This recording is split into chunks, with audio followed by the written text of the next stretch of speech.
Holy smokes, he's off to a great start. What's up, collectors? Welcome back to Films by Color, and welcome back to another episode of This Week in Films in Physical Media. Wow, the mic not being here really threw me off. Sorry about that. It was just out of frame, but we're here. We have sound.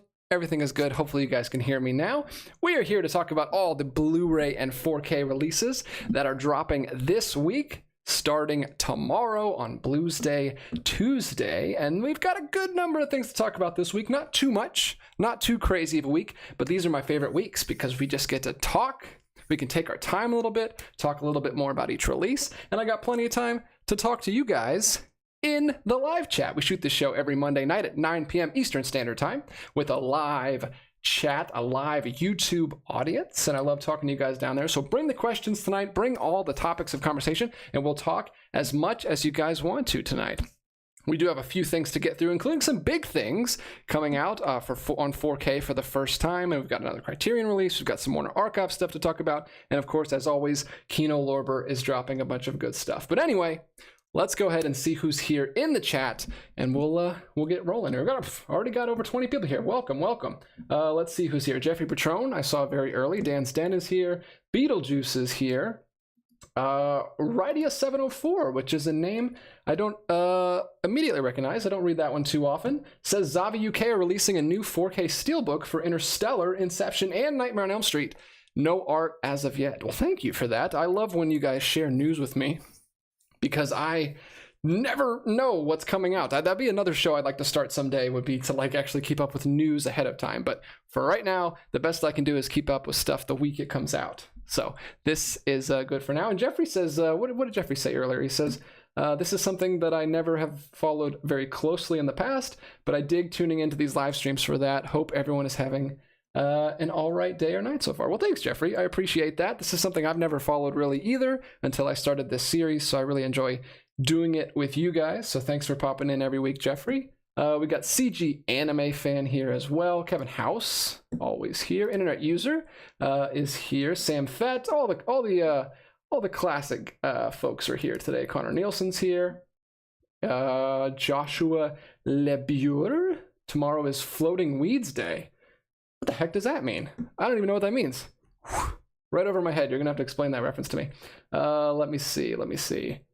Everyone's here and everyone can hear me, so that is good. Posty Posterson is here. Howdy, I'm here to endorse the Tin Star for a second week in a row.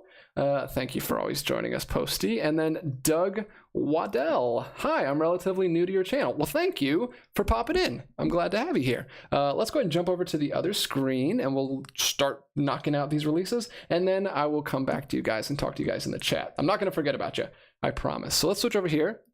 Make sure the mic is on this screen as well. It is. It's coming through. You're reading me loud and clear. What do we have here? We've got the biggest one this week. The biggest news is The Crow getting a 4K release. A lot of people excited about this one. And I think I've heard this is a good from the people who got it earlier, the early reviewers.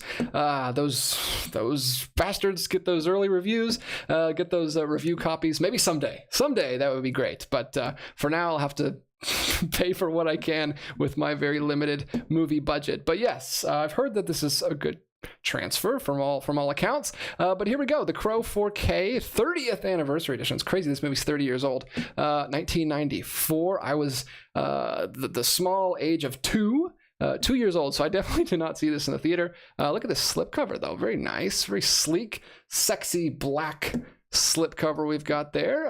Not the original poster, I don't think. Definitely not. But hopefully people are satisfied with that slipcover.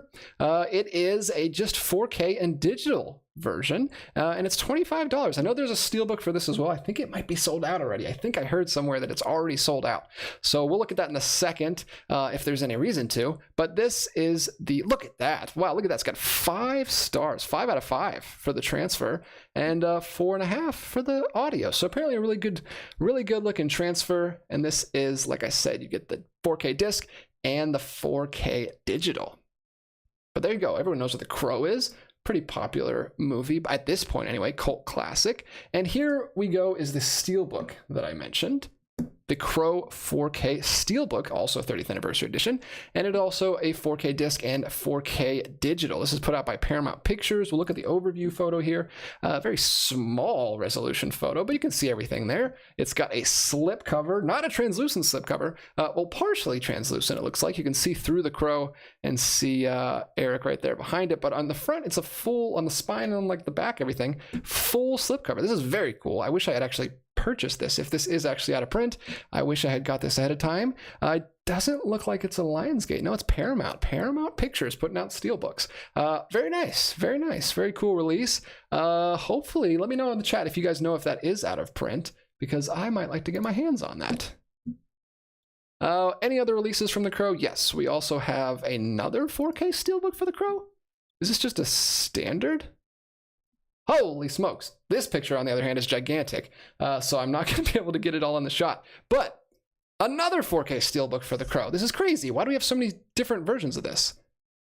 This is very similar artwork, but yeah, another different steelbook. Paramount's just going crazy.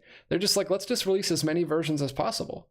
There you go. Another different steelbook with another translucent Crow on the front, and his face peeking out from behind it. That is crazy. Oh, this is the Walmart exclusive. That's why. Maybe if the image wasn't 5 million pixels, I'd be able to fit it in the frame and see that it's a Walmart exclusive. So here we go. We've got the Walmart exclusive steelbook. I actually checked out some Walmarts this weekend. We were out of town, went out of town for our 8th wedding anniversary, and these Walmarts, man, these Walmarts where we were staying, way better than my Walmarts. Like our Walmarts have nothing. These Walmarts had like tons of steelbooks. I was tempted to get several things. They had those new Marvel 4K steelbooks. They had the Cutthroat Island steelbook. Every time I see that Rad steelbook, I'm very tempted to pick it up. But I don't know if Rad's going to be a movie for me or not. Maybe you guys let me know if you think Rad is a great movie, because I might check it out. But they had a lot of stuff, a lot of cool Lionsgate steelbooks with slips and everything. I was very tempted, but I didn't pick up anything. But yeah, I wish my Walmarts would get their stuff together and get some of that stuff. This Walmart exclusive steelbook is the 4K disc, the Blu-ray disc, and digital. So this might be the way to go if you need a Blu-ray for some reason. I don't know why people need both, but there you go. You've got a whole another steelbook coming out at your local Walmart. So if that other one is out of print, maybe I can get that one. I think I like the look of the other one better though. Let's see, what else do we have here? Any other Crow releases? I think that's it. There's 3 different versions, and we'll jump into something else. Let me see what people are saying about the Crow release. Actually, let me do one more real quick, just to balance things out. So we've got a Kino Lorber release. Like I said, Kino Lorber's dropping stuff. They're always dropping stuff. And this is another 4K release. People are very excited about this one. High Noon getting a 4K Blu-ray combo pack from 1952. We'll pull up the overview photo here. Look at this. Look at this. You've got the 4K slipcover, Carrie Cooper and Grace Kelly. And then underneath, you've got 2 different ways to look at this. This is awesome. We've got 3 different artwork options you can display with the slipcover, or you've got the artwork on one side of the disc and then the artwork on the other side. 2 different posters down there and a different slipcover. That's what I like to see. Give us options. Give us lots of artwork. And there is everything you need to see. That's a closer view of the slipcover. Like I said, 4K and Blu-ray combo pack, a Western film. The only thing I have here as far as a description is a retired marshal must defend his town from a revengeful villain. So classic Western. Doesn't seem like they're doing much revision or deconstructing, just a straight up Western, which is you need sometimes. You need to mix it up. You need to go back to that classic Western formula, and all the way back to 1952. Very, very cool. High Noon. One that I have not seen, but I would be interested in checking it out. We've got some other Kino Lorber releases right here we'll get to in just a second, but like I said, we'll take it a little bit slower this evening and take our time with these releases. What are people saying in the live chat? Whoops, there we go. Don't play my intro again, OBS. Stop that.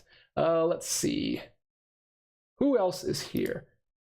Connor says, my copy of The Crow 4K is on the way. Well, which copy did you get, sir? Because there's 3 different versions. I'm assuming you got the one that I was talking about that might be out of print.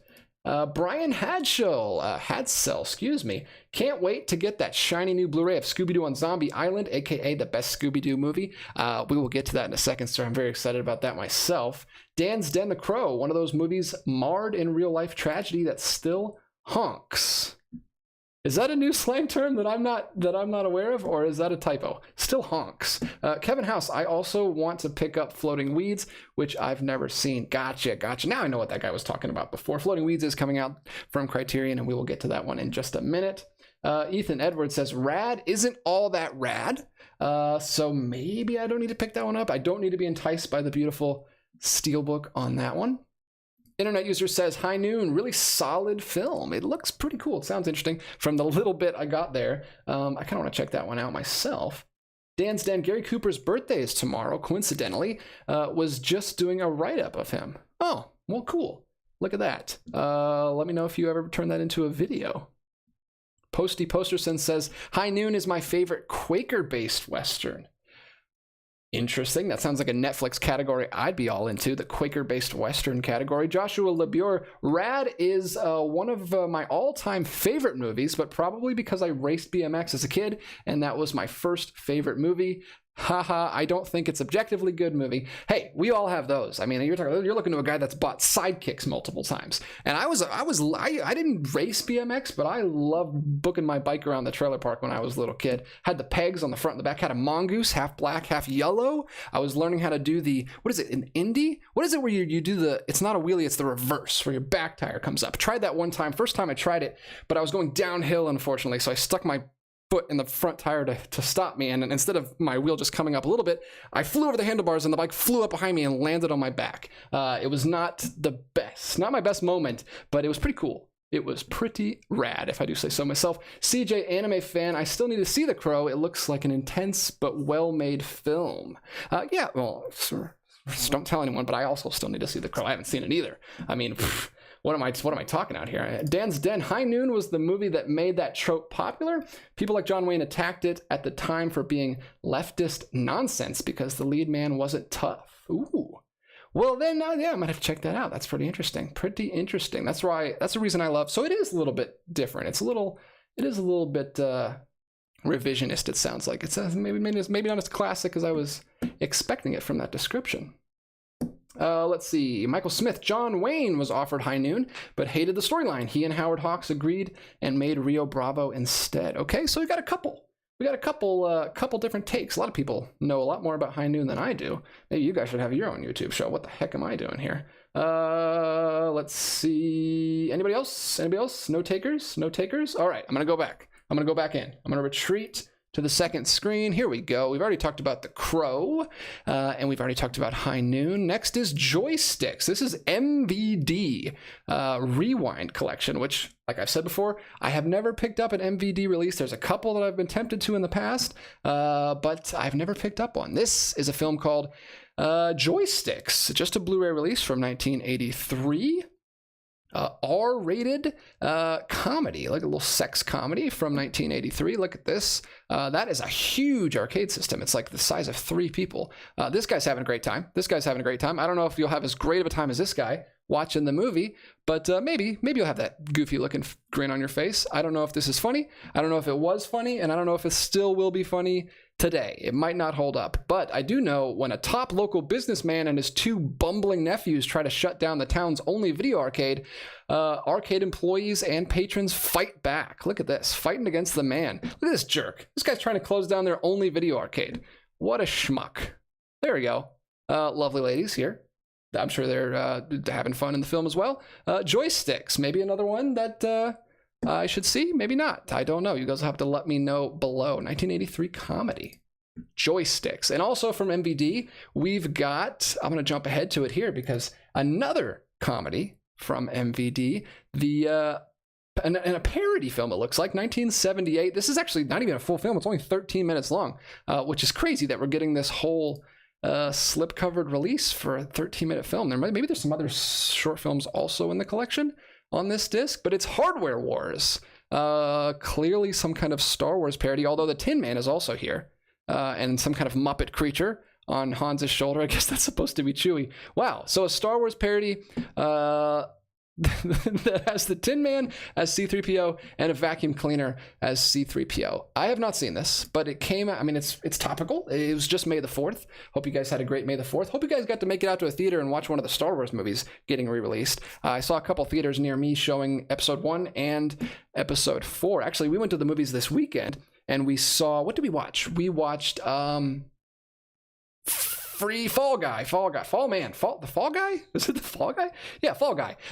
It was fine. It was alright. It wasn't anything to write home about. But the theater next to us was playing Empire Strikes Back, so we could have sneaked over there and popped in there anyway, because no one was in the theater. Like I said, we were out of town in this small town. Apparently no one goes to the movies there because it was just like 2 other people in the theater watching Fall Guy with us. I imagine it would have been a much better experience if it was like a crowd of people laughing, but there wasn't. It was just me, Grace, and another couple in there. But yeah, hardware wars, getting a Blu-ray release, probably another thing that people would never expect to get a Blu-ray release, but this is the world we live in. We live in it's kind of a renaissance of weird, off the beaten path, unknown things getting really cool boutique label releases. So I will leave it at that. No, I'll go over here and do one more because I'll let the chat pile up a little bit so I can talk to you in a minute. But here it is. We've made it to Scooby-Doo on Zombie Island. This is a much long-awaited release of Scooby-Doo, man. Scooby-Doo has been making, the dude's been working so hard. He's been making movies since this. This is 1999, I believe. 1998, this movie came out.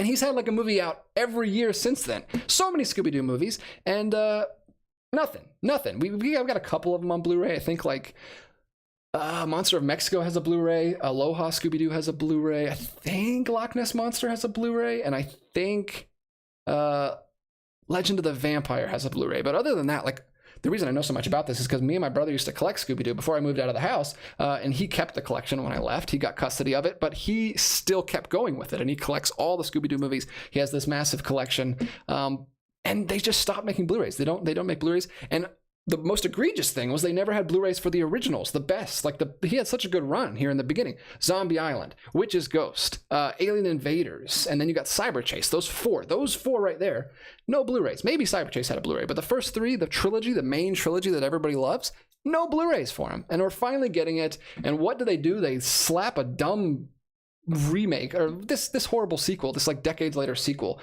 Return to Zombie Island. And nobody wants this. Why is this here? Nobody wants this. Just give us Scooby-Doo on Zombie Island, Warner Archive. You don't need to slap in another movie here. Nobody's excited about this. This is not adding value. So I wish it was just Scooby-Doo on Zombie Island, but it's fine. I'll take it. I'm not going to watch that, but I am going to watch the original. The original is a classic. First time I ever saw it, actually, was when I was a wee lad. My mom working double shifts. She used to work at multiple jobs, but one of the jobs she had was a nursing home, old people everywhere. She took care of old people, and I had to go there all the time. I was like 5. It was like kindergarten age. So I had to stay. She worked like the night shift, so I had to stay there with her because my dad was also like a security guard at night as well, so no one was home. So I had to go to the nursing home. And the first time I ever saw Zombie Island, it was like in the TV room, surrounded by old people, just like in wheelchairs all around me. Pitch black outside, super late, thunderstorm outside, raining, pouring, thunder, lightning, and I am a little 5-year-old, and I'm watching Scooby-Doo on Zombie Island, surrounded by the closest thing to real-life zombies all around me, and I was horrified. It scarred me for life. Never forget that experience, and I can't wait to give that same experience to my kids. I'm not going to put them in a nursing home, but I am going to show them this movie as soon as it comes out, and it's coming out tomorrow, so I can't wait to get Scooby-Doo on Zombie Island. It's only $16.99 right now on Amazon.com. You get 2 movies for that price. Like I said, maybe that's fine. Maybe I'll show but I think I heard that Scooby-Doo Return to Zombie Island is like one of those dumb things where they go back years later and they like made it actually a person in a mask and it's not actually real anymore, which is the whole point of Scooby-Doo on Zombie Island, is like subverting that trope. That was like what was so cool about it. So that's kind of annoying. I know they did the same thing with Scooby-Doo and 13 Ghosts a couple years ago. They did like a sequel movie to that, and then it was also the same thing. Anyway, I'm rambling. No one cares about this. No one cares except for that one person who was excited about Zombie Island, but I'm also excited. Can't wait to show my kids that movie. They love Scooby-Doo. They have just made it through all the first 3 seasons of Scooby-Doo. We have all the classics back there in the box section. And they've watched seasons 1, 2, and 3, and they love Scooby-Doo. So I know they're ready for Zombie Island, even though it is a little creepy. But I think they're going to have a great time with it. Anyway, it's a big time for Scooby-Doo fans. We just got all of the classic 80s films with Reluctant Werewolf and Ghoul School and Boo Brothers, and now we're getting I actually prefer those ones, but we're getting Zombie Island, which is another great film. Probably a better film, but I have a soft spot for those 80s movies. All right, what are people saying over here? Internet user, both High Noon and Rio Bravo are solid. Looks like the consumer ultimately wins. Hey man, it's a good time. Good time to be a collector. Dan's Den says joysticks same year as War Games, among the first video game movies. That's true. That's true. War Games just got a cool release recently too. I think it was from Shout Factory maybe. Leon's Song. Haven't seen High Noon, but I adore Rio Bravo. My favorite John Wayne Western. Brian says High Noon is, wow, everyone's talking about High Noon. Needed balm to On the Waterfront's horrendous politics. Both are great movies, but High Noon was decisively on the right side of history. Oh, hey, getting into all kinds of stuff. So people on both sides of the aisle with High Noon. Some people like it, some people not big fans of it. Michael Smith, fun fact, Tarkovsky was going to direct Joysticks, but scheduling conflict. That's not true. No freaking way. Although I did just watch, I don't know if I told you about this last week, but I just got to see Andrei Rublev in the theater, and it was amazing. I think I already told you about that. Let's see. Alden Tuttle says, happy Star Wars Day to everyone.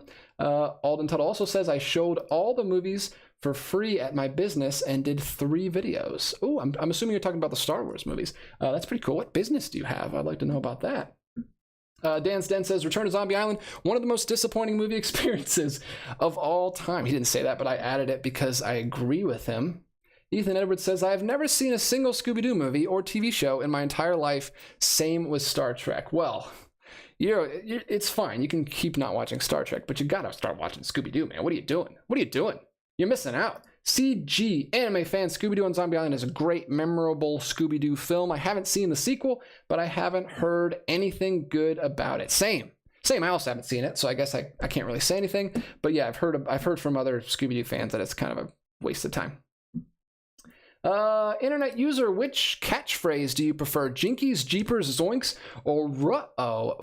Well, Ruh-oh is something I would never say, so I can't really endorse that catchphrase.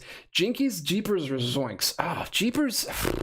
I love you, Daphne, but Jeepers sounds like an 80-year-old. That you sound like a doofus when you say Jeepers. No offense. Any 80-year-olds in the audience. Jeepers had its time. It was popular, probably very popular at the time, but you can't say Jeepers in 2024. You just can't. Zoinks is cool. Zoinks is like a made-up thing. I prefer a guy who is has the confidence to make up a completely different word and shout it in terror when some monster is chasing him. That's pretty good. Jinkies also. I think also Jinkies is an original coin phrase by Velma. I don't know if that was in much circulation before Velma took it over. Jinkies and Zoinks, those two are good. Jinkies is more of like, ooh, like interesting. You know, Zoinks is like he's literally screaming in terror. I don't know if I would use that one very much. I don't find myself needing a word to scream in terror very often, except for when I'm watching like a horror movie downstairs in the basement by myself, and you do that thing where like you look behind you and then you like sprint up the stairs, you book it up the stairs. So maybe Zoinks would be helpful there. Jinkies though, I feel like I could use more in my everyday life. Like, oh, that's interesting. Oh, interesting. Like every time one of you guys says something in the chat that I don't know, I could say Jinkies. So maybe get more mileage out of Jinkies. But let's see. This is the toughest question I've ever gotten on the show. Honestly, if I'm being honest with you, which catchphrase do you prefer? So it's not really about which one I could add into my vernacular easier. It's mostly which one I think is the best. I think Zoinks. I think Zoinks is the best. Zoinks has the most staying power. I think Zoinks will be around forever. And it also has like a futuristic thing. So if we go far enough into the future, it kind of sounds like it's from Logan's Run or something. So Zoinks. I'm gonna go with Zoinks.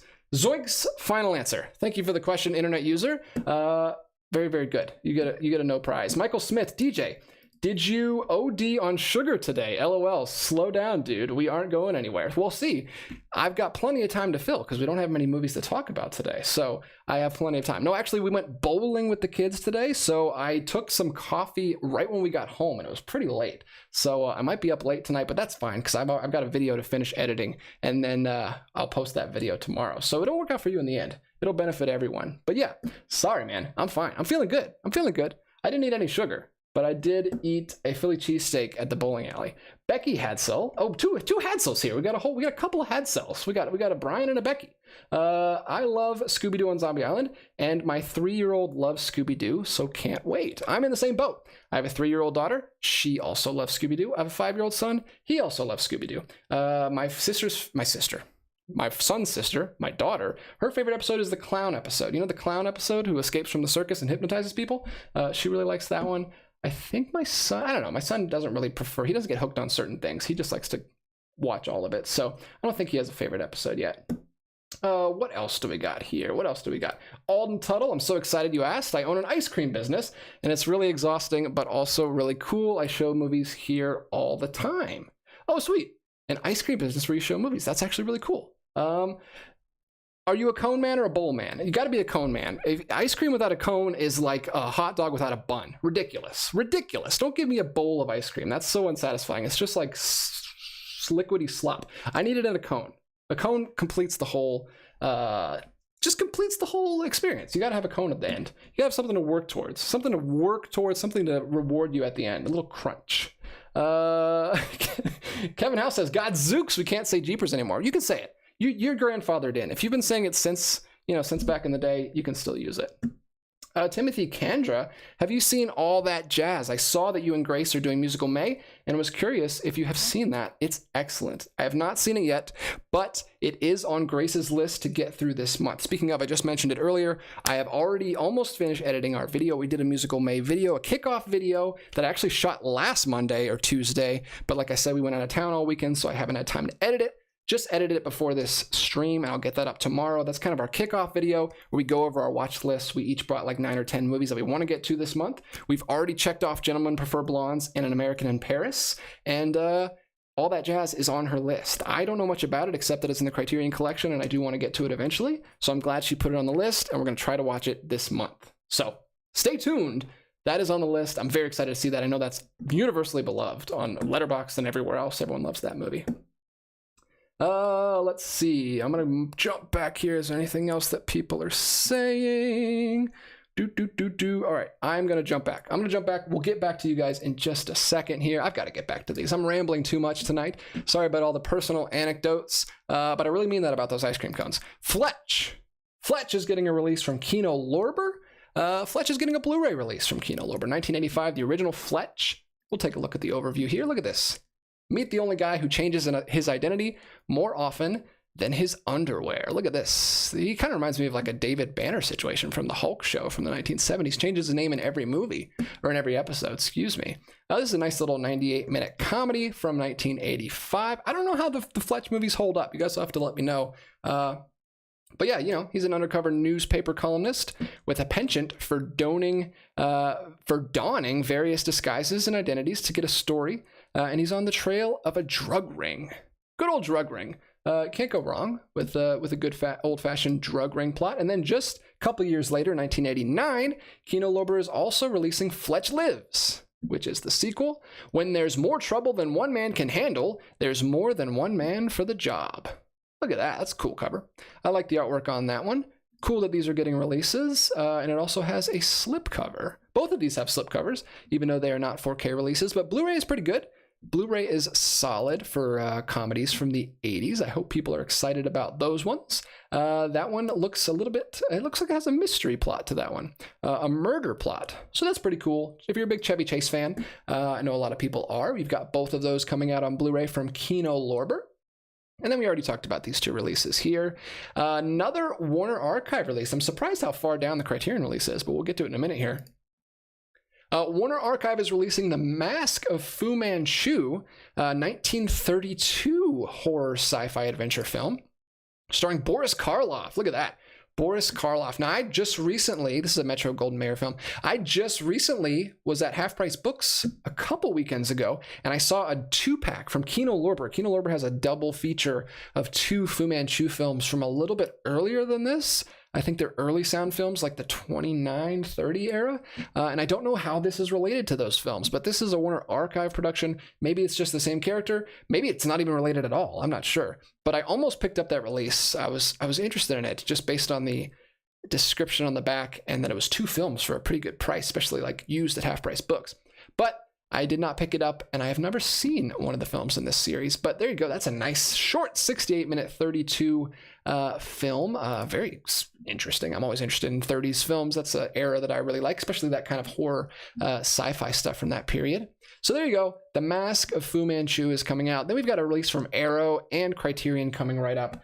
So let's see what people are saying in the chat, and we'll hop back over there really quickly here. Bailey Walsh is here. She says, by the way, hello all. I've been here, but I'm paying attention to multiple things. Well, how dare you? How dare you multitask? This is very important stuff here. No, good to see you, Bailey. Thanks for popping in. Ethan Edwards, disagreeing with me as always, says cone is too messy and you're on the clock to finish before it melts. Well, hey, if you can't handle it, then maybe take a bowl. But I mean, if you want the pristine, like the best experience, yeah, I will agree with you. If you live in like a very hot, like if I'm in like if I'm outside, I live in Georgia, and if it's like the heart of summer, then yeah, it gets messy. But like, I'm not usually sitting out in the sun, but I have been there. I've been there, especially with my kids. If I give them a cone, it's all over the place. But for adults, the way to go is a cone. Oh, here we go. Now we're getting to the good questions here. Michael Smith, standard cone, sugar cone, or waffle cone? Sugar cone, not enough circumference on that thing. That diameter is way too thin. Not a fan of that. You can't get much ice cream in there. Standard cone was the way I always went. Grew up with standard cones. I love a good, what's it called? It's not called standard. It's called something else. I can't remember exactly the name of it right now. But I will say I've been branching out lately, and I have tried a waffle cone or two, and whew, that is some strong competition with a normal cone, because the waffle cone, it's got the benefit. It's wider, like the standard cone as you call it, but it's also got like it tastes a little better, and it's a little bigger. You get more cone. It's taller. I don't know, man. I might be turning over a new leaf and going with the waffle cone. I don't know.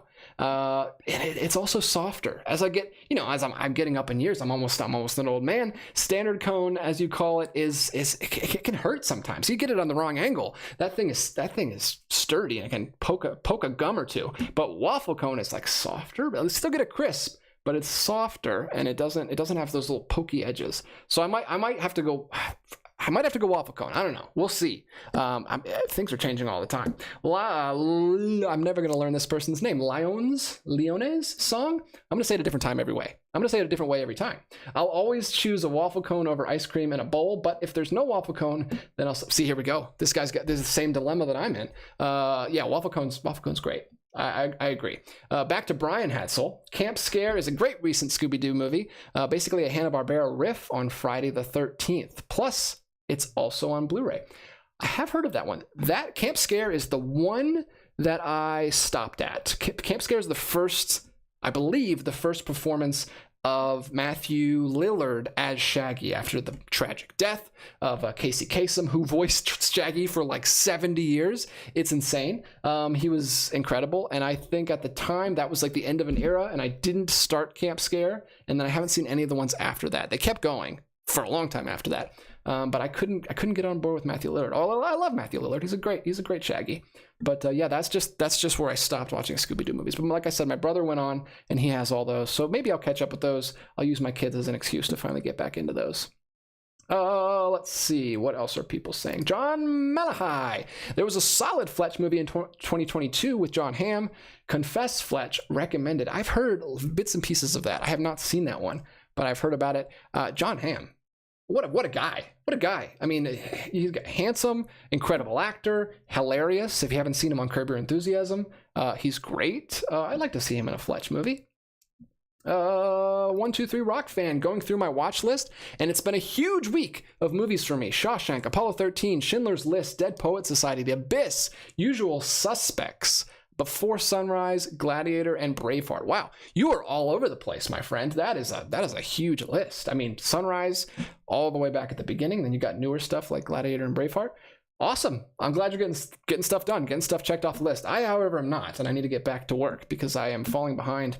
Let's see. Kevin House. Slipmaker has played the trump card. He says waffle bowl, too easy. Now, see, the problem with the waffle bowl is I feel it's too wide. The cone is the perfect like container. If you get the bowl, then it's like sitting there too long, and then it fills up and the bottom gets soggy.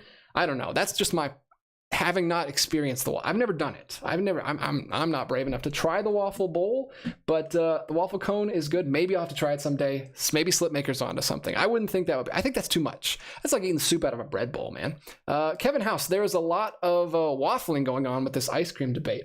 Hey, I'm standing firm with I'm not waffling anywhere. I'm exactly where I started from. An internet user, waffle cone, I prefer the pancake cone.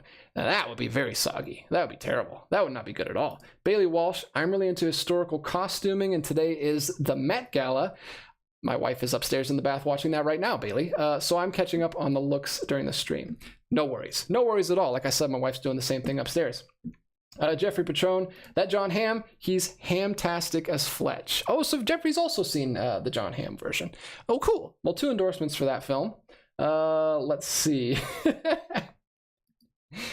Asian Persuasion Jeb wants us to get back to the releases. He's tired of us rambling on. So he says, what are some of the big releases for tomorrow? Well, that is a great segue. It's not a segue. It's just telling me to get back to it. But here we go. Night Falls on Manhattan is getting a Blu-ray release from Arrow Video. This is a limited edition slipcover release. Love these limited edition slipcover releases from Arrow. You get a slipcover. Also, I prefer the slip cases, the big hardbacks, but if you can't do that, if you can at least do a slipcover, then that's great. And also you get a reversible poster inside, and you still get the art cards for whoever those are for. But yeah, this is Night Falls on Manhattan, starring Andy Garcia, Richard Dreyfuss, and Lena Olin. Lena Olin, maybe? There you go. Another 90s. They've been on a kick lately. I don't know. The last couple weeks, I feel like we've been on a pattern. Arrow's been putting out a lot of 90s like crime movies. This is a crime drama. A newly elected district attorney finds himself in the middle of police corruption investigation that may involve his father and his partner. Shenanigans are going down, and this guy is going to solve it on Manhattan. On Manhattan. He's in Manhattan, but the night is falling on Manhattan. So there you go, $25.99 on Amazon right now, and hopefully you can find that one in your local Barnes & Noble stores if they still sell Arrow releases. Look at that transfer. That looks beautiful. What a beautiful looking release. Haven't seen that one, but 1996 crime drama. Sounds interesting. Then we'll jump into A Story of Floating Weeds. Finally, A Story of Floating Weeds and Floating Weeds, 2 films on this list. I know there were people losing their minds when this got announced. This is a Criterion release coming out tomorrow. Look at that. Look at that cover. I love that cover. I wish they would, I wish they would do covers like that more often. This is an Ozu movie, I believe. An Ozu film, yep. Right there, directed by Ozu. Usually they just do kind of images on his cover, but that poster is awesome. I wish they would do that more often. That looks really cool. Can't wait to get my hands on this one. I know a lot of people are excited about this one. And I always need to see more Japanese films. That's probably the biggest country blind spot for me. As far as like ratio of how many films the country made versus how many I've seen, because I have not seen nearly enough. And I'm very excited to check that one out. Thank you guys who recommended that back when it came out. A lot of you guys in the comments are very excited about that one. So I need to add that one to my July list when the July sale comes, because I have to get that one. Then from Lionsgate Films, we have One from the Heart, a 4K Blu-ray digital combo pack. We got one movie here with 2 different cuts. This is a 1982 film. There you go. One from the Heart. It says it includes the original 1982 theatrical cut. This is presented by Francis Ford Coppola. I don't know if that means it's directed by. It does. It is also directed by Francis Ford. Sometimes they put that presents by, like if it's Spielberg or if it's Peter Jackson or something, and it's not actually directed by them. It's deceiving. They deceive us sometimes. But this is a romance drama musical. How appropriate. Coming out in musical May here on the channel. We might have to get this one. We're going to have to check this one out. Let me know what you guys think of One from the Heart. I had not heard of that one. No one recommended that in our top 10 musicals video. But there you go. That's coming out this week, getting a 4K release. Very happy about that. Doesn't look to have a steelbook or slipcover or anything. Looks just like a standard release, but maybe there's a slipcover and they just don't have press photos for it. But there we go. One from the Heart. Let's see what people are saying over here. Michael Smith, John Hamm was good in The Town, probably Ben Affleck's best movie. Hot Take McGee is back. I think people would agree with you. Actually, no, I think people would say Argo is his best movie. But I know a lot of people love The Town too. That might be the sleeper, the underdog there. I've started a whole thing about, now we're talking about chicken and waffles. Dan's Den says Night Falls on Manhattan is a forgotten Sidney Lumet film. Asian Persuasion says, sorry, I really love the ice cream talk. LOL, waffle cone all the way. No, don't worry. I took no offense. I actually was thankful for getting me back on track there. Gus Amaretti, $4.99 super chat, just says, DJ. Man, one of these days you're going to have to actually ask me a question when you give me these super chats, but I'll take it. I'll take it. I'm not going to turn down money. Thank you so much, Gus. Always love having you on the streams, whether you give super chats or not. But I especially love you when you give a super chat because I always appreciate it. Any support for the channel goes a long way, and I really appreciate it. Anyone who wants to give a super chat or any way to support the channel, always much appreciated. Much love. 123. Lena Olin was in Fanning Alexander for like 2 seconds. Oh, I'll have to look out for her when I finally watch that. John Malachi says, excited about the Floating Weeds release. Definitely picking it up in the July sale. The 1959 version, along with Good Morning from 58, is a great intro Ozu film for the uninitiated. Awesome. Well, I'm going to finally get around to Good Morning here pretty soon. Hopefully we can meet up, John, in July and do another Criterion sale haul video. I'm very excited about that. And then Connor's going to come into town all the way from Portland, Oregon, and he can join us at a Barnes & Noble, and we can pick up some stuff, and you can finally meet him. That'll be fun. I can't wait for that July sale. We've only got 2 more months. 2 months right around the corner. I got to start saving up. Madhouse Studios. Nice name. Nice name. DJ, have you heard that Deaf Crocodile is ending its affiliation with Vinegar Syndrome and will be working exclusively with Diabolique DVD? Yes, I have. We talked about that briefly a couple weeks ago. We have not a Deaf Crocodile release, but another sister label that's also releasing something today that we're going to talk about. But yes, I'm very excited. I don't have a preference whether they're with Diabolique or with Deaf Crocodile, but they kind of like threw some shade at Vinegar Syndrome on Instagram the other day. I don't know if you saw their post, but if you follow Deaf Crocodile, they said they were announcing their release for one of their upcoming releases, and they're like, why would we give you a flimsy little slipcover when we can give you a full hard slipcase? So for their releases coming out from Diabolique, they're doing these limited edition slipcases, like big Arrow box sets. Artwork looked amazing. Very excited to get into that. But I thought it was pretty funny that they were taking a stab at Vinegar Syndrome slipcovers. But they're not flimsy. As someone who has a couple of them, Deaf Crocodile slipcovers are actually pretty solid. But I'm excited to see what they put out from Diabolique. I hope they got a better deal. I hope they make some more money from it. They can put out some better releases because of it. Dan's Den, One from the Heart, a movie I maybe want to go back to. Looks beautiful, but the story is a nightmare. Ooh, interesting. Well, maybe the cinematography can get me through it. Slipmaker, my biggest country blind spot is anything outside of America, and my Irish film that wasn't made by Martin McDonagh.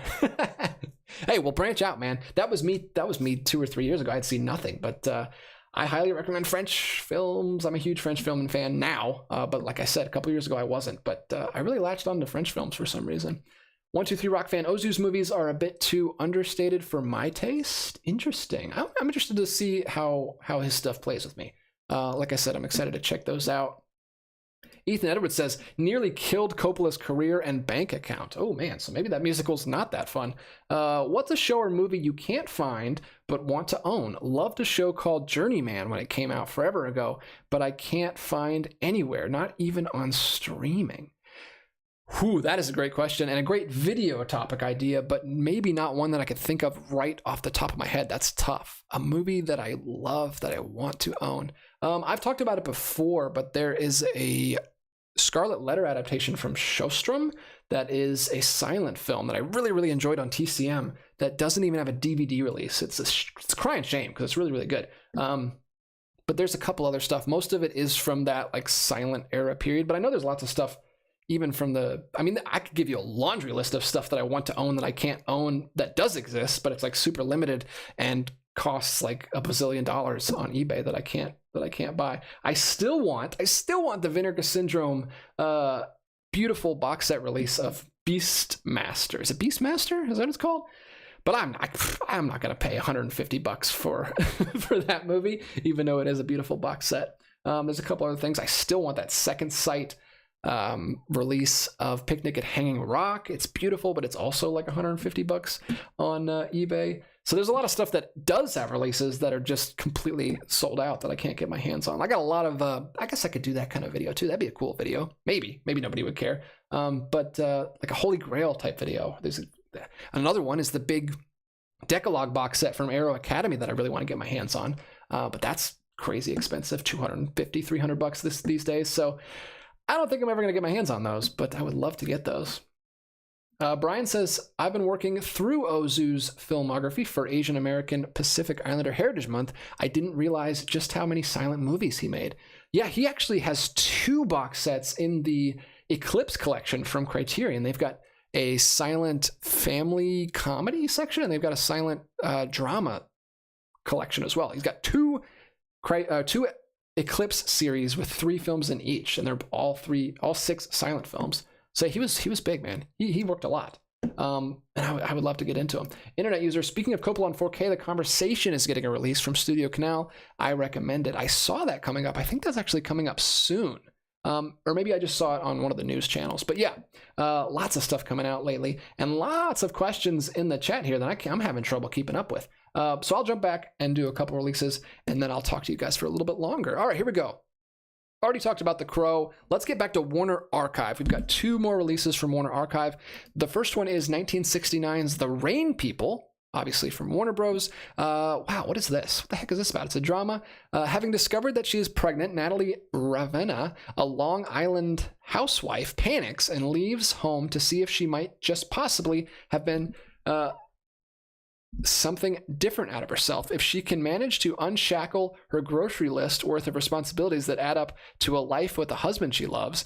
Wow, interesting. So this is like a hitchhiker killer. There's a whole bunch of stuff going on in this. But it seems like a serious drama. Another Francis Ford Coppola film, so 2 in a row here. 1969, Francis Ford Coppola's The Rain People. There it is.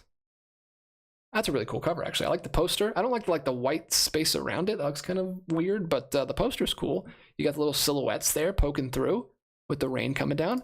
So most of the films, I can barely get a sentence out of these synopses, but look at this. This has got so much going on here. I'm not going to read the whole thing, but if you're familiar with The Rain People, that is coming out, 1969 film. And then the other film from Warner Archive, also coming out, is another Western, Devil's Doorway, getting a Blu-ray release from 1950. This is an Anthony Mann movie. Interesting. There's an I wonder if that Anthony Mann collection is still on Criterion Channel. They had a bunch of Anthony Mann films, but maybe not anymore. But here it is. This is another Anthony Mann Western. The dude liked his Westerns. This is about Lance Poole, an Indian who won a Medal of Honor fighting at Gettysburg. He returns to his tribal lands, intent on peaceful cattle ranching, but white sheep farmers want his fertile grass range and manage to turn the ostensibly civilized white population against the tribes with tragic results. So that one sounds like a little bit of a downer, but look at that. Look at that cinematography, though. Whew, that's gorgeous.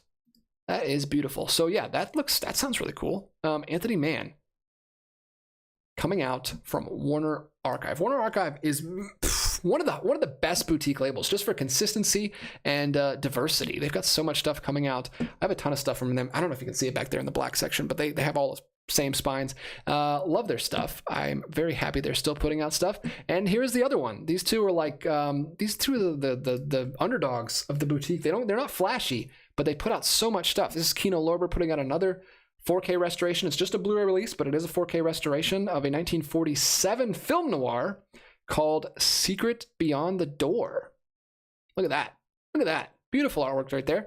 Starring Joan Bennett and Michael Redgrave. This is a Fritz Lang film from 1947. So they're putting out a lot of Fritz Lang stuff. They just put out, what did they put out recently?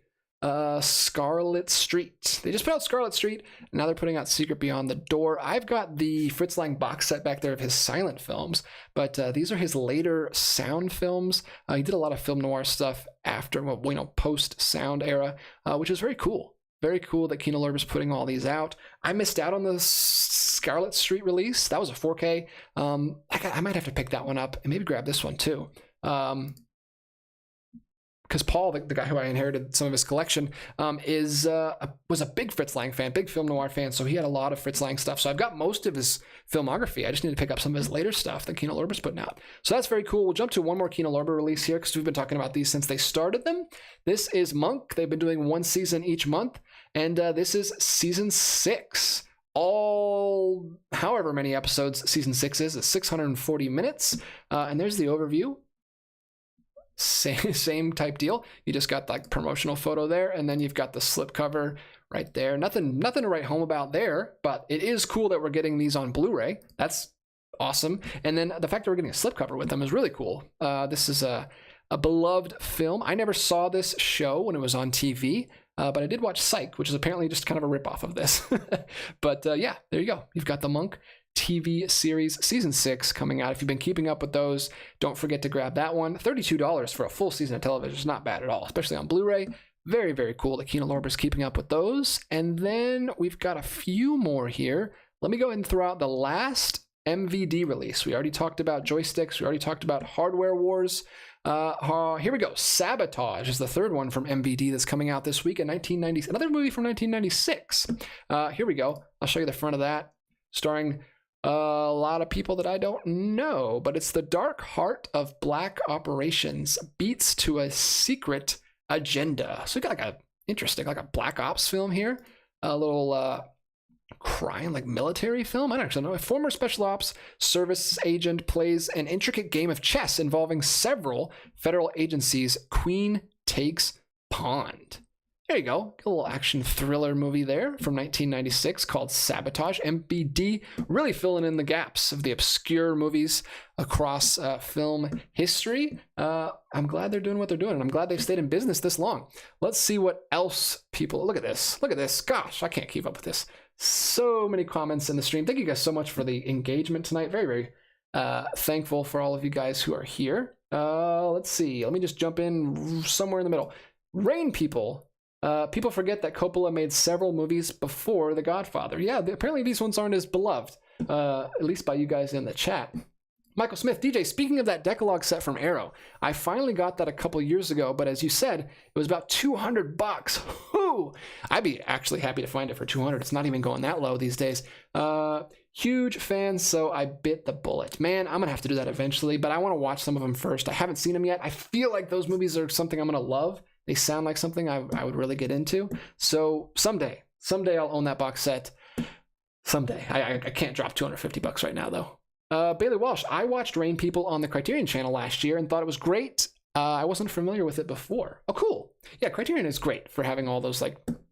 If you don't have Criterion channel, you got to get it because they have so much stuff on there. It's stuff that I've never even heard of. I just watched, speaking of musicals, I watched a musical on Thursday night. Was it Thursday night?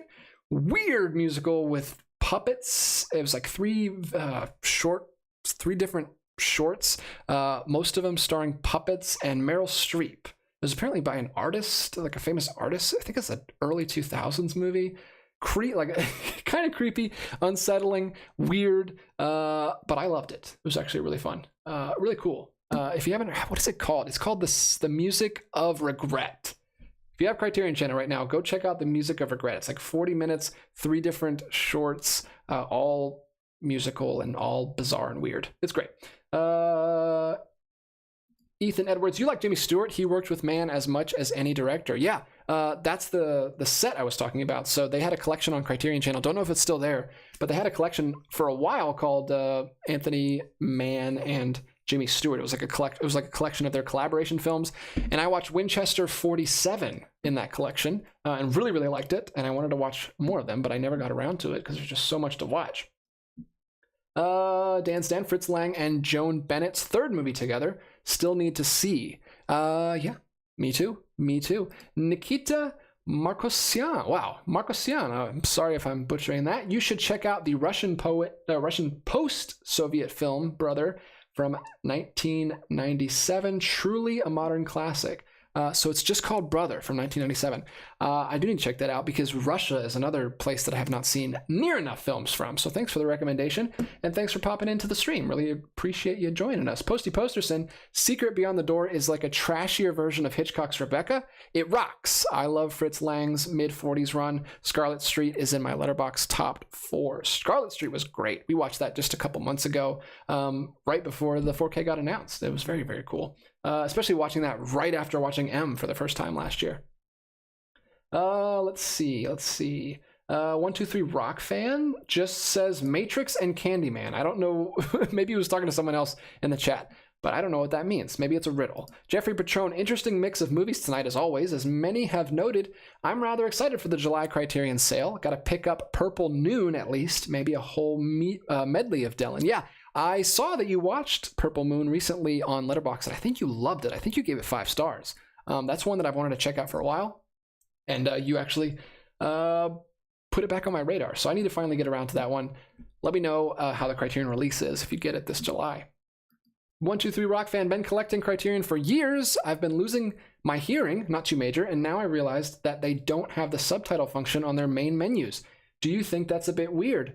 Yeah, that is probably weird. I have never thought about having it on the menus. I did realize, or I heard recently that their big release, their big box set of Eric Rohmer films, which I didn't pick up because I already have the World Cinema Library box set of the 4 seasons, but they have like a recall, like a disc replacement thing, because they forgot to put subtitles on the bonus features, which are in French. So if you can't speak French, you can't even hear the bonus features, which is a huge problem and a huge bummer. So hopefully they get that straightened out and you guys can get your replacement discs.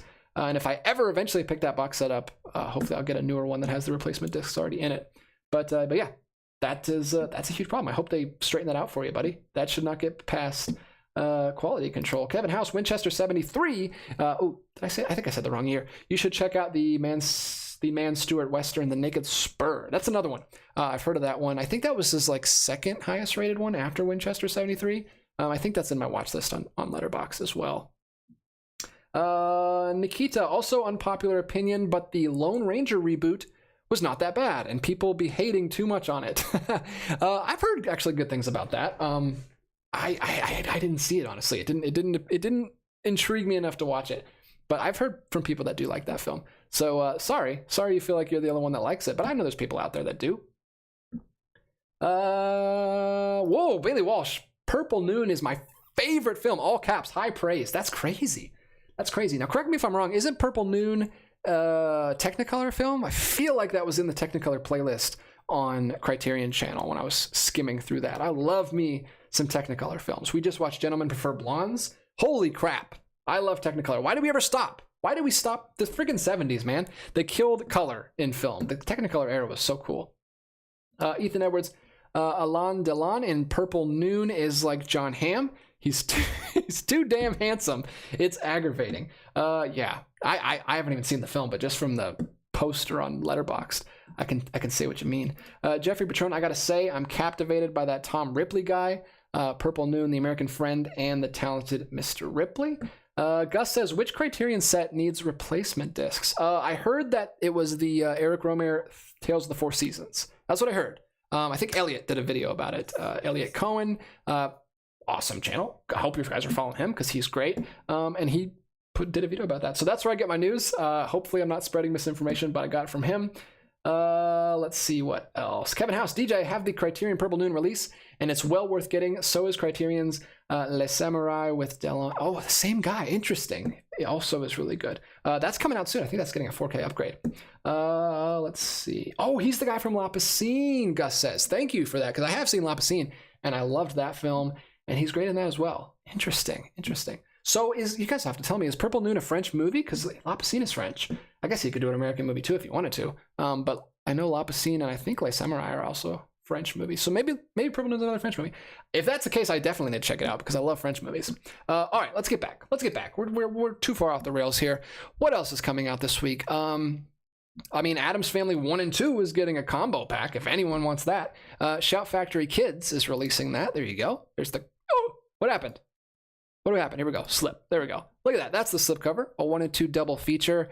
I didn't grow up with the Addams Family. I didn't even see the 90s movies, so I did not watch these animated films when they came out this decade. I don't really have any interest, but maybe if you guys tell me they're good, I'll check those out, maybe watch them with the family. We're always looking for Halloween films to watch with the kids, because there's not many. There's not many Halloween films you can watch with kids, because, you know, you don't want to terrify them with like adult movies, but there's a couple here and there that I feel like I can show kids, classic older stuff, but I don't know. Maybe these animated movies are good. I'm weary. I'm leery, excuse me, and weary. I'm also weary of all these crappy kids animated movies. But these, you know, the reason I stayed away from these, and probably unjustly, is they remind me of what are those other Halloween kids movies starring Adam Sandler as Dracula. What the heck are those? What are those? Anyway, Selena Gomez plays Dracula's daughter. I don't like it. I don't like them. And this reminded me too much of that. But maybe it's different. Maybe it's different enough, and I should give it a chance. But that's a 4K Blu-ray double feature combo pack there for $36. It's apparently on sale, but that's actually still pretty steep. I guess you're getting 2 4K movies, so I guess it's a good deal. Then we've got Seeing Red. Seeing Red, 3 French vigilante thrillers. So interesting. This is from Fun City Editions, which I have never heard of. Always learning about new labels here. This is an awesome cover. I'm assuming we've got the main character of each of the 3 films, which is very cool. I like that. I like the maps going on in the background. This is awesome. If I just saw this like in a store based on the cover art, I might pick it up. But it's Shot Pattern, Street of the Damned, and Blacklist slipcover edition. 3 movies from 1982 to 1984.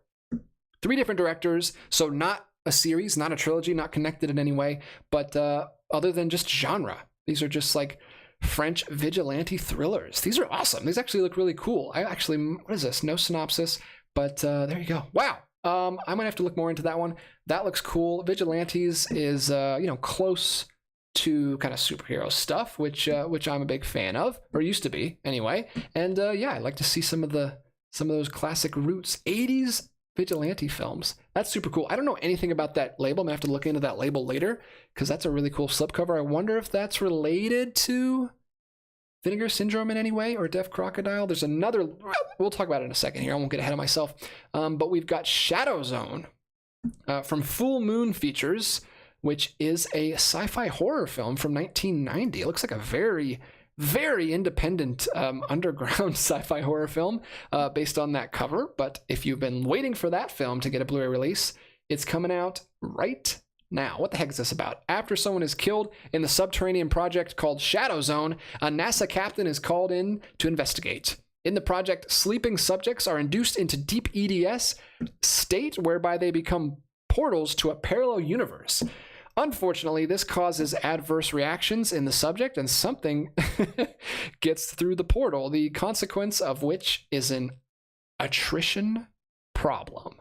What a underwhelming ending to that pretty cool synopsis so far. But there you go, written and directed by J.S. Cordone. I have no idea if that's any good, but it's coming out, and it's from Full Moon Features. Here we go. Let's see what else we've got here. Last one we'll talk about. This is from Cauldron Films. We are so far past all of the boutique labels that I even know. This is from Cauldron Films, which is another one I've never heard of. 1974 foreign crime film called Zero Woman: Red Handcuffs. So another crime drama from, I don't even know what country this is from. It says foreign, but I don't know what language it is in. So there we go. We've got another, it looks like Japan, maybe? Anyway, Zero Woman, Red Handcuffs. It seems like a very direct translation of that title. And then one more here we'll talk about from Mill Creek Entertainment, which we haven't talked about enough recently, and they need to put some more stuff out. Director Spotlight Sidney Pollack is getting a Blu-ray release. 2 movies from 1969 and 1977. Look at this. This is quite the artwork on this. That's a lot. That's a lot going on. But it is Burt Lancaster in Castle Keep and Al Pacino in Bobby Deerfield. He never gave up a damn. He never gave a damn until her. Look at that. Look how serious he is. And then we've got this guy over here, a 10th century castle, a 20th century war, and the outspoken novel come to life on the screen. Very cool, very busy artwork. Not a big fan of that artwork on the front, but it's cool that those films are finally getting a release from Mill Creek Entertainment, and it's super cheap right now, only $14 on Amazon.com. So there you go. We've got 2 more rows here, and then we will finally wrap this up, and I can talk to you guys in the chat. What are people saying? Bailey Walsh, yep, it's French. Speaking of Purple Moon, the French title is Plain Soleil. Okay, sweet. Well, that's really cool. I will have to bump that a little bit up my list. Dan's Den says those Addams Family movies look so unappealing. I guess that's the point.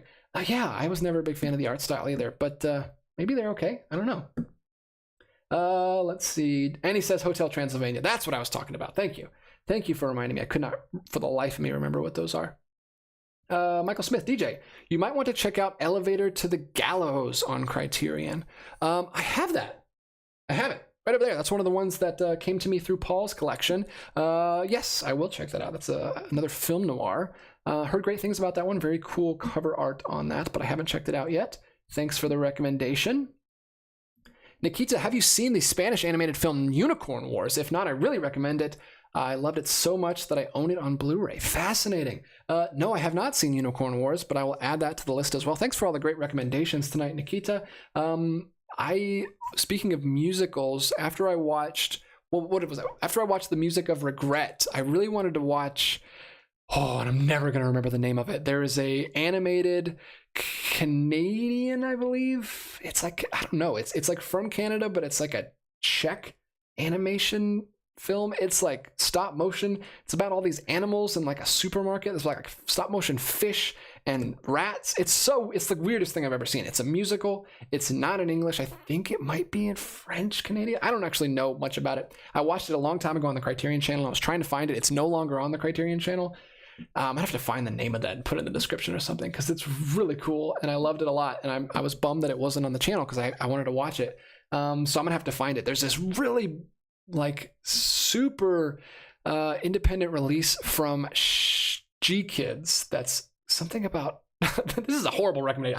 I'm gonna bail. But anyway, G Kids released an animated movie that has that short film as a bonus feature, and that's how I'm gonna get it. And when I buy it, then I'll do a recommendation, because this is terrible. I can't remember anything right now. But I was very excited to find out that had got a physical release at some point.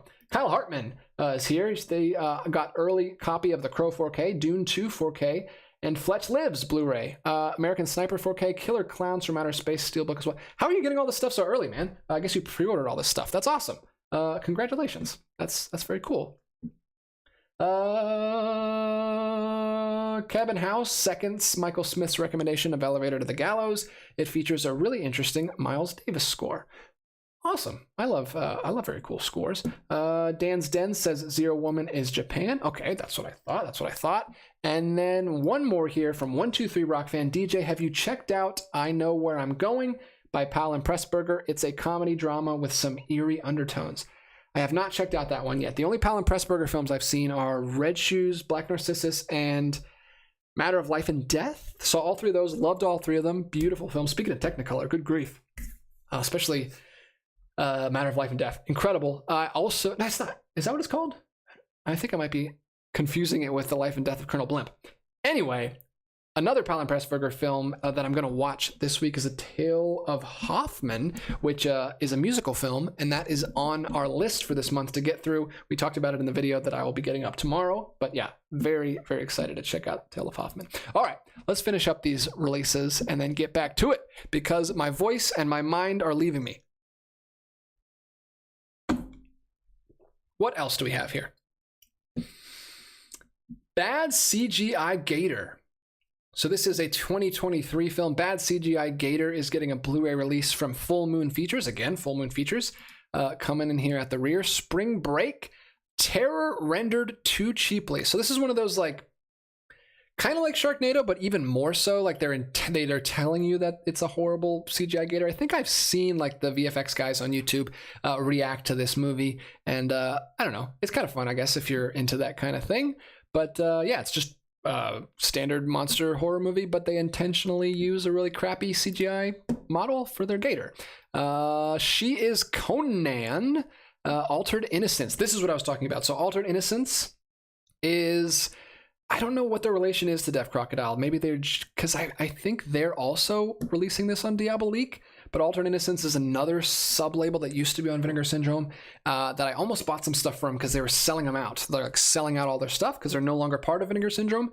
But Altered Innocence is a label that I haven't picked anything up yet from, but they put out newer stuff, like modern 21st century films. This is the third film from Bertrand Mandico, and it is a gender and genre-bending fauvistic fantasy from Screen Anarchy and a surreal spectacle. This looks pretty cool. Actually, I haven't heard of this. This actually sounds pretty interesting. There was another film from Altered Innocence that was like a coming-of-age story that also seemed to have some surreal elements to it that I almost picked up actually a couple weeks ago. So Altered Innocence. Looks like it's done completely in black and white too, which is pretty cool.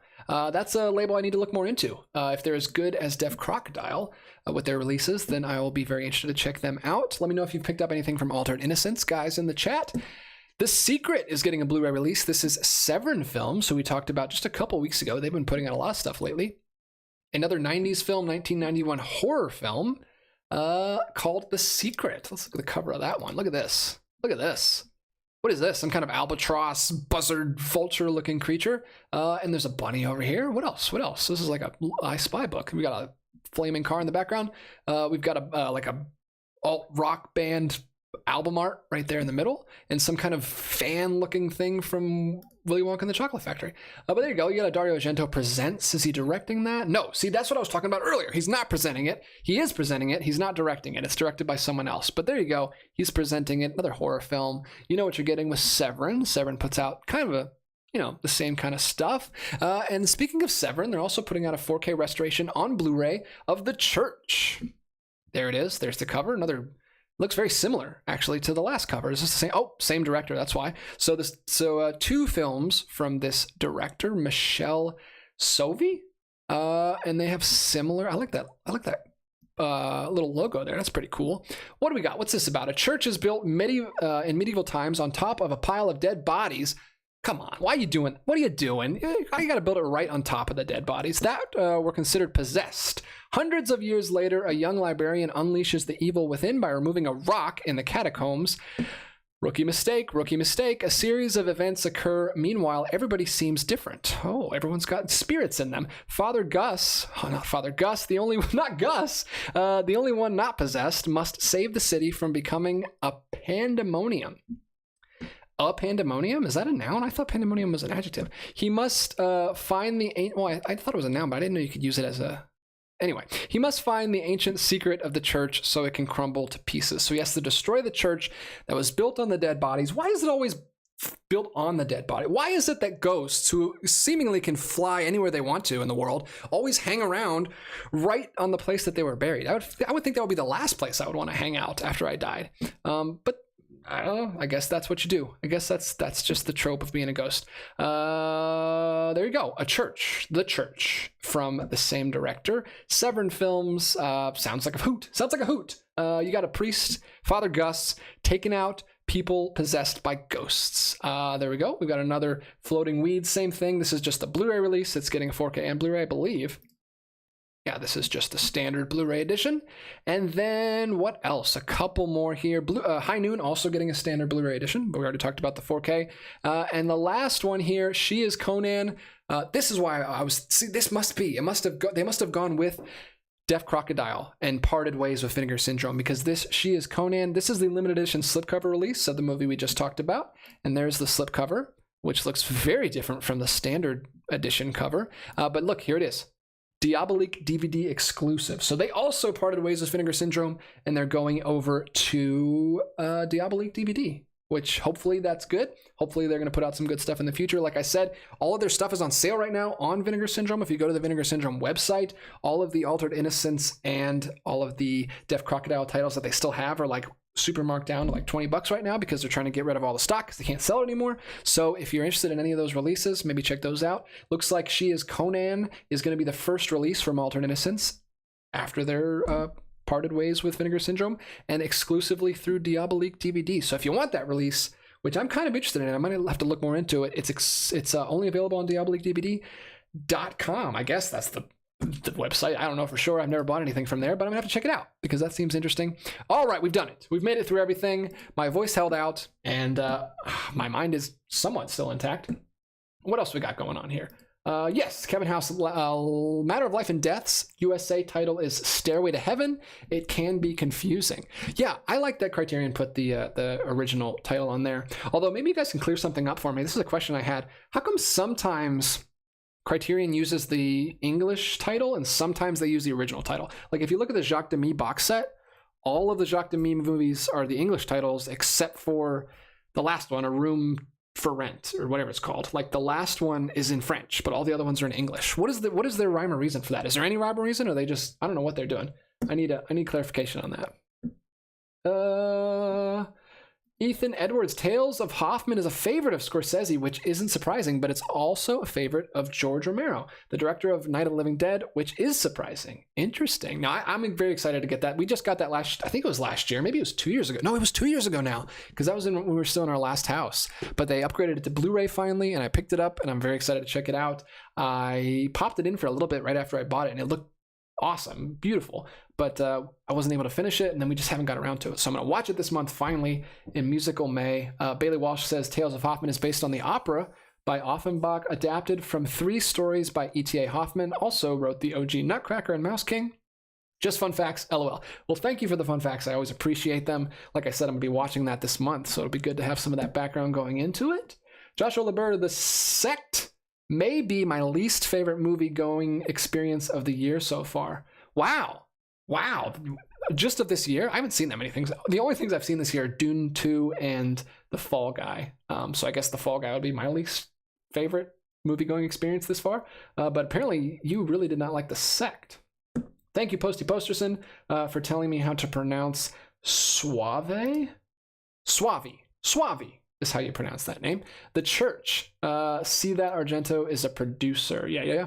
There we go. He's always presenting things and producing things. Gus says, "What the heck? I'm a father." Well, not in that sense, but you are a church father, apparently. Dell on Movies is here, and Gus is saving the world. Brian Hansel, Pandemonium is a noun, literally a gathering of all demons, which I believe originates from Paradise Lost. Oh, interesting. I never heard of the literal definition of that before. People use it as people just throw that word around willy-nilly. Pandemonium, it's not as serious as it used to be, apparently, but Paradise Lost, very serious. Zeta Generous, Altered Innocence is excellent. I have a decent collection of their releases. I had no idea they were no longer affiliated with Vincent, but when they were, I frequently picked up their releases. Yeah, it's crazy. Yeah, that's what I'm talking about, Dell. He says Pandemonium is usually a noun, but not usually preceded by an article. It's pandemonium, not it's a pandemonium. See, that's what threw me off. That's what I'm saying. It was weird. And I'm just reading all this for the first time. But yeah, it's a pandemonium sounds weird in my head, in my brain. Doesn't make sense. But maybe he was using the classic definition. Apparently, that means a gathering of all demons.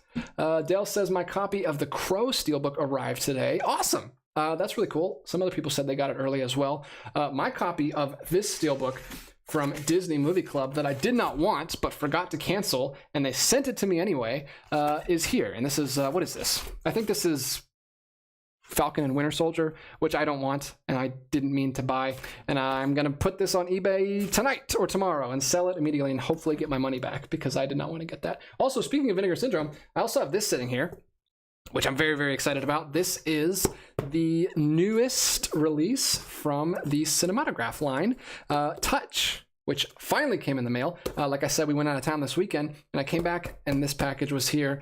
Very, very happy that that's here. I can't wait to open that one and watch those. Really enjoying those Cinematograph releases so far. I'm trying to decide if I'm going to do a video about that one or not. I really liked waiting until the first 3 came out and put out that video kind of catching up on all 3 of them. That was a really fun video. I don't know if I'll have much to say about just one, though. Maybe if I wait. See, I don't know. Maybe I'll do a video unboxing it, or maybe I'll wait, because I kind of want to watch it first before I do the video, but we're watching musicals all month, so I don't know when I'll be able to get to it. So I don't know. Let me know if you want to see a video showing off that release or not. Maybe I'll do it. Maybe I'll just wait till after Musical May. But very excited about that. Speaking of Cinematograph releases, we're coming up on 3,000 subscribers. We've got like 20 left. Hopefully, I don't want to jinx it, but we've got 20 more subscribers till we get to 3,000. I'm thinking of doing a giveaway when I hit 3,000. I've never done a giveaway before, but I finally want to do it. And I think I might end up with an extra Cinematograph release from a friend of mine. And I might do that as my giveaway. So stay tuned. Stay tuned. That should be coming up within the next week or so. And I think I'm going to do a giveaway. So hopefully that goes well, and one of you guys can get that release. Internet user, they flip a coin, heads for the original title, tails for the English title. Thank you for clearing that up, because it was really, I was losing sleep over it, but thank you for that. Kevin House, Robert Helpman, that's not how it's pronounced, the child snatcher in Chitty Chitty Bang Bang was one of the ballet dancers in the Tales of Hoffman. Fascinating. So you guys keep referencing, I wish I had got this video up earlier, because you guys keep bringing up all the stuff that's in the video. So we talked about Chitty Chitty Bang Bang in that video, because Grace grew up with that one, and she kind of wants to show that to the kids this month since we're doing like Musical May. But she was a little worried about that clown kidnapper guy, that it might freak them out. But that's crazy that he's in Tales of Hoffman, because Tales of Hoffman is something I want to watch this month, and she wants to watch Chitty Chitty Bang Bang. Anyway, all of this you'll understand all this stuff I'm saying when I publish this video tomorrow, because you guys have been bringing up a lot of stuff that we talked about in that video. Ethan Edwards, do you have any blind alligator releases? No, but I have a lot of Deaf Crocodile releases, and I don't know if they're still doing it, but Deaf Crocodile is doing a contest right now. Or they were, it might have already closed, but on their Instagram they were asking for names. They're trying to name their logo, the Deaf Crocodile. If you pick a name that they like and they pick yours, I think you get some free releases or something. So if you have a good name, I was trying to think of something. Maybe we should brainstorm. Let's do a brainstorm session. If you have any good name, I was trying to think of classic crocodiles in film that we could do a reference to some movie. But I don't know any classic crocodiles besides the dude from Peter Pan, obviously, but he doesn't have a name. But yeah, let me know if you know any good names for a crocodile. Josh LeBur, I just got my Curzon Wim Wenders. Oh my gosh, you did? He got the Wim Wenders box set. Can't wait to dive in. Dude, Wim Wenders I've only seen one of his films. I've only seen Wings of Desire. I need to see Paris, Texas. I'm way behind on that one. And he's got an incredible box set out from Curzon. Very, very jealous. That's another one that's super expensive. Even though it's not out of print, it's just expensive in general because it's so many films. It's this big, massive box set. I really want to get some of those Curzon box sets, but that's so cool, man. Congratulations, you lucky dog. That is a really cool box set. And he just put out a movie last year that I didn't get a chance to see, but I really want to. Nikita, you planning to make any short film, by the way? Nope, not at all. I am not a filmmaker in any way, shape, or form. I am just a film collector. This is just a hobby for me. I know most people that do this, that collect film and that have YouTube channels, are using it to try to get their short films out there and get their films out there, eventually become filmmakers. I have no desire to do that, so you don't have to worry about that anytime soon. I will just be doing whatever this is. Zeta Generous, also The Sect is a masterful Argento Suavi collab. I have the Scorpion release, but cool to see Severin releasing it. It's probably better. Sweet. That's really cool. Yeah, Severin puts out good stuff. They don't line up with my tastes too often, but like I said, I just got the Santa Sangre release, which you can see right back there. Incredible box set, 4 discs, including the full CD soundtrack. Tons of special features. It's amazing. I love that box set. Dell on movies. I haven't seen Chitty Chitty Bang Bang in decades. Grace showed it to me when we first started dating. She was like, I grew up with this one. We were showing each other a lot of films that we grew up with. That's a bizarre, weird, that is weirdo film. I wish I had grown up with it, but as an adult, it was super weird. Michael Smith, I got the vendor's set. It was only $150 on Amazon at the time. That's still a lot of money, man. We just throwing around $150 acting like it's nothing? That's still a lot of money. But yeah, I couldn't condone dropping that much money on something that I have only seen one of his films. I haven't seen enough. Hopefully someday I will have seen enough of his stuff that I feel comfortable buying that set. Leona's song, saw Chitty Chitty Bang Bang once ages ago because my dad liked musicals. Don't really recommend it. Don't really remember it. Need to see it again. Well, let's do a viewing party. Everyone apparently in the chat needs to rewatch Chitty Chitty Bang Bang, so maybe I'll watch it with you because I've only seen it the one time too. Oh yes, okay, we've got breaking news. We've got a pronunciation here. By the way, my name is pronounced Lioness Song. Thank you. I finally got it right. I've said it every other way possible. Lioness Song. Thanks for joining the stream. Thanks for all your many comments. Oh, that's a good one. Nikita says Lewis from Princess and the Frog. There you go. That's it. Everybody go spam Deaf Crocodile's account and say they should name their crocodile Lewis because yeah, doesn't he die? No, he doesn't die. Why are you doing a crying emoji? He doesn't die, does he? I thought maybe he does die. I need to rewatch Princess and the Frog apparently. No, he doesn't die. The crocodile doesn't die. The lightning bug dies. He's the one who dies, I think. Yeah. He's the one who dies. Anyway, 123 Rock fan says he's an alligator though. Oh man. I mean, it's close enough. But yeah, Dan Stan says Princess and the Frog, great movie. And he says Ray dies, Lewis is fine. Thank you. We're all waiting for that confirmation. Oh wow, people are still. What we got here? Let me check the time. 1:24. Okay, we're about to close up shop. We're about to wind down. Closing time is coming soon, but Nikita says Jesus Christ Superstar is an iconic musical. Completely forgot about its existence. That's one I've never seen. I do want to get around to watching that. Maybe one of these days around Easter, Passover time, I will throw on Jesus Christ Superstar. I didn't grow up with that one, but I've been running out of Jesus movies to watch on Easter, so maybe I'll have to check out Jesus Christ Superstar. Maybe next year. Maybe I'll pop that one in. Like I said, we already have our lists set for this month. We're watching nothing but musicals this month, and Grace and I already have our lists. Don't know if we're going to get to everything, but we will let you know what those lists are. Tomorrow morning, I will be posting that video, so stay tuned for that. 123 Rock Fan says, I'm watching Grease for the first time soon, and I'm worried I might hate it. LOL. That's always the worry, is when you like watch these classics that everybody loves. It's hard to go into them without any expectations, without any kind of... Yeah, I've had that several times where I'm like, I don't, because I personally have like a tendency within me to be kind of like an outsider, and if everyone loves something, and it's not like something I do intentionally, it's just like this thing inside me that's like, you can't like this because everybody else likes it. But I try to fight against that. I try to push out all my expectations when I watch something, and usually I'm pretty good at doing that. But every once in a while, I'll be like, like Taylor Swift. I can't listen to Taylor Swift music. I have nothing against her personally, but like, I don't know. There's just something that's like, everyone loves her too much, and Grace talks about her too much. So I don't know. I can't get into her music. But anyway, hopefully you don't have that problem when you watch Grease, and hopefully you really like it. I don't ever wish for anyone to have a bad experience with the movie. But yeah, that's one that everybody loves. And someone brought that up in our comments when we were watching, what's it called? We did our top 10 musicals, and someone was like, I can't believe you didn't bring up Grease. Yeah, man, I didn't grow up with Grease. I've seen it like once, or I think I watched some of it. I don't even know if I finished it. It wasn't for me. So I feel you, 123 Rock Fan. Hopefully you like it more than I did, though. Michael Smith. Hit that like button if you haven't yet, guys. Thank you, Michael Smith. Thanks for doing the promoting for me so I don't have to. Dale on Movies, musical horror, Repo, the Genetic Opera, I think is what you meant to write there. Yes, that was a crazy movie. I watched that like in college, maybe late high school. What a bizarre, insane movie. Starring the lead girl from Spy Kids, which is crazy. That's like, that blew my mind at the time. Like, she's from Spy Kids. She's in this horrific, raunchy, crazy, over the top. I need to rewatch, because I don't think I was ready for it at the time when I watched Repo, the Genetic Opera, but I need to rewatch it. I think I would like it more nowadays, actually. Does that have a cool boutique release? That deserves a boutique release for sure. Internet user, gentlemen prefer blondes and dudes prefer brunettes. That's kind of true, actually. I don't know. I think there's a lot of dudes that prefer blondes. Gentlemen Prefer Blondes. That was a great movie. We just watched that. Very catchy song. I love the song on the boat with all the gymnasts flying around. Very, very cool. Ethan Edwards, next week is Room. This room will be filled with thousands of angry Swifties. What room? What room are you in? Oh, I see. This room. You're talking about me. Yeah, they'll hear about it somehow.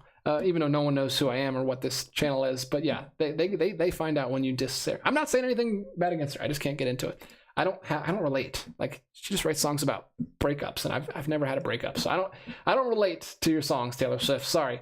Nikita, can't agree more. I didn't watch Back to the Future in my childhood, and it became so overhyped that my expectations in a way ruined it for me. Yeah, it's a bummer. It's a bummer. You sometimes wish you could live in a vacuum. Like, I wish I could watch the Star Wars trilogy like in a vacuum without all of the baggage that Star Wars has these days, because I didn't see those till I was an adult. I did not grow up with Star Wars at all. My parents didn't show me those. So yeah, I wish I could just watch the original Star Wars as like a quirky, like underrated science fiction film, that like cult classic, but it's not. It's just massive, huge franchise, and I can't get all that out of my head when I'm trying to watch it. 123 Rock Fan says, I'm a huge Taylor Swift fan, DJ, but I still get it. Yeah, we get along great with my wife. But I'm still a good husband, and I went to the Eras tour in the 11th row with her, and had a good time with her, even though I didn't care about the music. But we had a great time. It was really fun. 123 Rock Fan, that's she's covered way too much in the media. Gotcha. Wow, we've just devolved into talking about Taylor Swift, which is what I don't want to do. But Gus hates her. So everybody send your hate mail to Gus and not to me.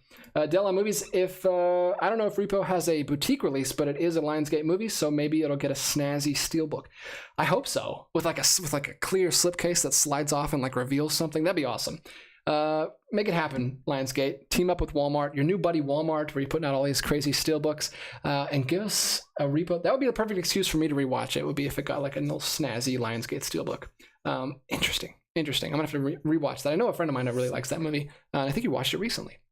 Maybe we'll now. I was gonna say maybe we'll squeeze it into Musical May, but there's no way. We've got way too much to watch this month, and we're already 6 days in, 7 days in. So yeah, we've got a lot to catch up on. Anyway, speaking of Musical May, if you guys want to watch musicals with us this month, I hope you'll join us. Like I said, we have our Letterboxd lists up.